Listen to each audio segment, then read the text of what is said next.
Talaka ni ngumu. Ni sawa kusikia huzuni, hasira au woga. Kufikiria talaka inamaanisha mabadiliko makubwa. Chukua muda wako na ufikirie vizuri.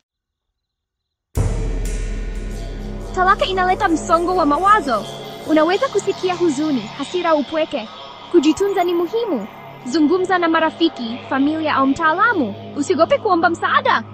Hisia zako ni za kweli na zina maana. Kumbuka kuwa mkarimu kwako mwenyewe. Talaka inaathiri pesa zako.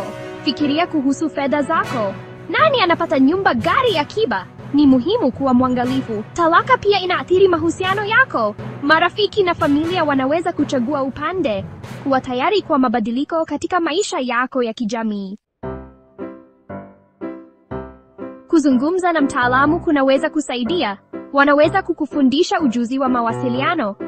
Wanaweza pia kukusaidia kusuluhisha migogoro kwa amani. Jaribu kuwasiliana na mwenzi wako.